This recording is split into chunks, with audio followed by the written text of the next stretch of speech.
విజయాలు అలాగే వస్తాయి.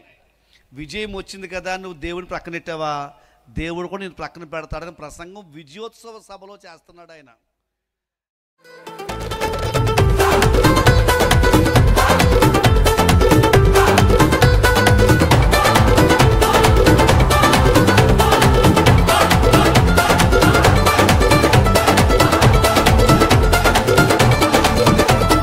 భూమి మీద ఎక్కడైనా ఏ జనము మధ్యనైనా చేయబడని అద్భుతాలు చేస్తాను నీ మధ్యన. భూమి మీద ఎక్కడైనా ఏ జనము మధ్యనైనా చేయబడని అద్భుతాలు చేస్తాను నీ మధ్యన.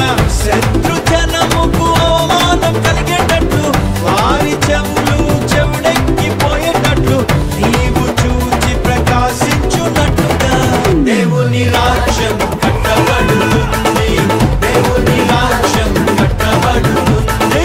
శక్తి చేత కానే కాదు, బలముతో ఇది కాదు కాదు.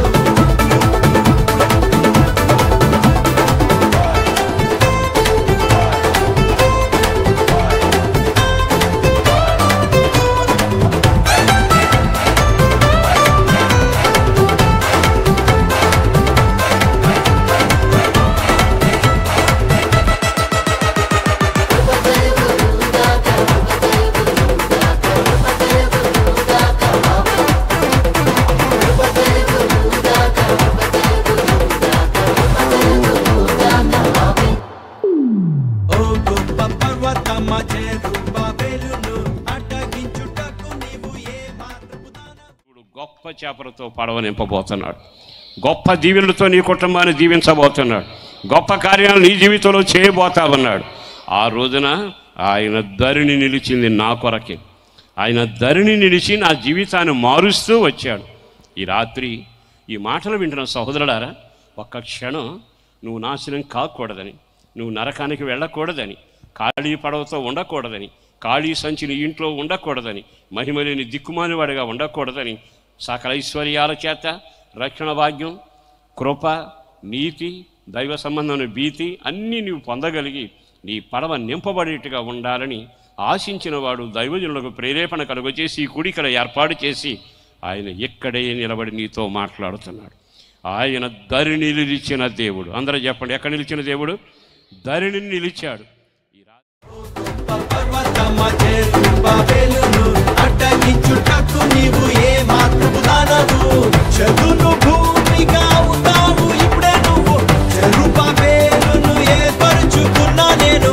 కృప కలుగుగాక అంటుండగా దేవుని రాజ్యం కట్టబడుతుంది.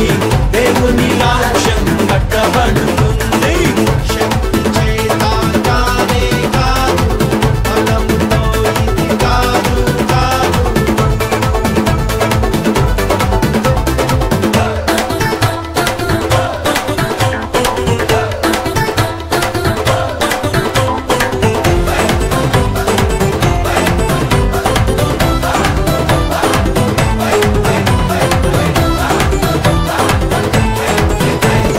భూమి ఆకాశమును నేల సముద్రమును కంపింపచేస్తా నేను నా మందిరముకై. భూమి ఆకాశమును నేల సముద్రమును కంపింపచేస్తా నేను నా మందిరముకై. వెండి నాది, బంగారం కూడా నాది, సర్వజనముల ఐశ్వర్యమంతా నాది. నేను మీకు తోడై ఉండగా దేవుని రాజ్యం